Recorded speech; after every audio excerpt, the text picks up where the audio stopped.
The United States has just carried out military strikes on Nigerian soil, and President Donald Trump is making it clear that more could be coming if violence against Christian communities does not stop. This is not a rumor or speculation. American forces have already conducted operations inside Nigeria, and the president himself has confirmed this while issuing a stern warning that has sent shockwaves across the entire nation and beyond. For those of us watching from Nigeria, this is a development that changes everything we thought we knew about our country's sovereignty and security situation. What exactly happened here? According to reports that emerged on January 9, 2025, President Trump made an official statement revealing that the United States military has struck targets within Nigeria in response to ongoing attacks against Christian populations in various parts of the country. He did not mince words when he stated that if these attacks continue, America is prepared to launch additional strikes. The president framed this as a direct response to what he characterized as persistent persecution and violence targeting Christians, particularly in regions where militant groups have been active for years. The timing of this action is particularly striking. Trump has been back in office for mere days following his inauguration on January 20, 2025, and one of his first major foreign policy moves involves military action in Nigeria. This tells us something about how his administration views the situation here and their willingness to act unilaterally when they believe American interests or values are at stake. For context, northern and central regions of Nigeria have experienced devastating violence for years now. Communities have been attacked, people have been killed, homes and churches have been burned, and entire villages have been displaced. The perpetrators include various militant groups, bandits, and in some cases, herdsmen involved in farmer-herder conflicts that have taken on ethnic and religious dimensions. The Nigerian government has struggled to contain this violence despite military operations and numerous promises to restore order. Christian communities have indeed been among those suffering in these conflicts, though it must be said that Muslims have also been victims in many of these same attacks. The violence in places like Plateau State, Benue, Kaduna, and parts of the Middle Belt is complex, driven by multiple factors including competition for resources, ethnic tensions, criminal banditry, and yes, in some cases, religious extremism. Groups like Boko Haram in the northeast and various militant groups in the northwest have created an environment of fear and instability that successive Nigerian governments have found difficult to control. Trump's statement suggests that his administration has decided the Nigerian government's efforts are insufficient and that direct American intervention is necessary. This is where things get really interesting and frankly quite concerning. What precedent does this set? If the United States can unilaterally decide to conduct military strikes in Nigeria based on their assessment of religious persecution, what stops them from doing this elsewhere? What stops other powerful nations from making similar claims and acting on Nigerian territory? These are not abstract questions. They touch on fundamental issues of sovereignty, international law, and the respect that nations owe to one another regardless of their relative power. If you are finding this analysis helpful and want to stay updated on major developments like this, please take a moment to like this video and subscribe to the channel so you never miss critical news that affects our country and our future. The Nigerian government's response to this development is absolutely crucial right now. Have they issued an official statement? Did they grant permission for these strikes, or are they protesting this violation of sovereignty? So far, the public information has been limited, which in itself is telling.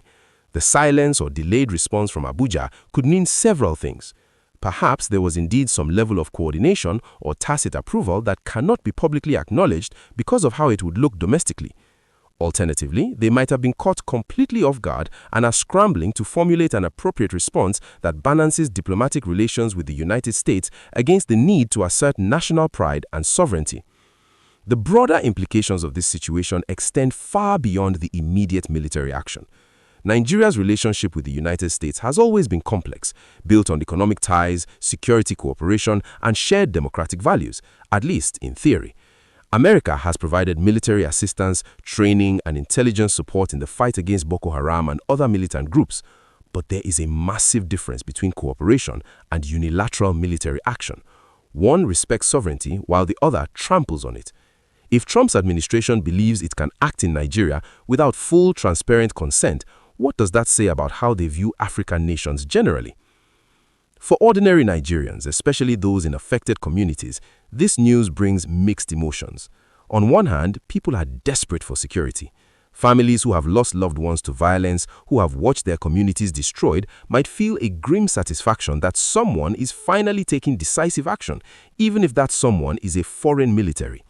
The frustration with the Nigerian security forces is real and deep. Years of violence have eroded trust in the government's ability or willingness to protect its citizens. On the other hand, the idea of American bombs falling on Nigerian soil, regardless of the target, is deeply unsettling. It raises fears about civilian casualties, about mistakes, about the possibility of escalation, and about what message this sends to the world about Nigeria's strength and independence. This development also opens up questions about what comes next. Trump has made it clear that more strikes could follow if attacks on Christians continue. This means American surveillance of Nigeria is ongoing. They are watching, gathering intelligence, and maintaining the capacity to strike again whenever they determine it necessary. This level of foreign military involvement in our internal affairs is unprecedented in recent history. It transforms the security landscape entirely. Militant groups now know they are not just facing Nigerian forces, but potentially American military power. Does this deter them, or does it fuel their propaganda and recruitment by allowing them to claim they are fighting against foreign invaders? Let us not forget the human element in all of this. Real people are living through this violence every single day. Mothers are burying children, farmers are not able to work their fields for fear of attack, students cannot attend school safely, and entire communities live in perpetual anxiety. These are our fellow Nigerians, and their suffering demands a response. The question is, what kind of response, and who should be providing it? Ideally, it should be the Nigerian government and military protecting their own citizens within their own borders. That is the basic social contract between a state and its people. When that fails, when the government cannot or will not provide security, people become desperate enough to welcome even foreign intervention if it promises safety. This moment should serve as a wake-up call to Nigerian leadership at every level. The fact that a foreign power felt emboldened to conduct military operations on Nigerian soil is a profound embarrassment and a sign of how seriously our security challenges are viewed internationally.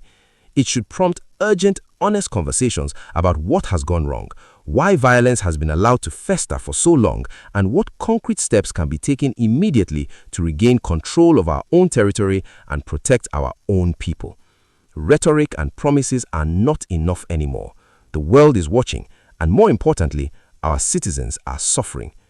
As this story develops, we will continue to bring you updates and analysis. Make sure you stay connected by subscribing to this channel and turning on notifications, because this situation is far from over and the implications will unfold in the days and weeks ahead.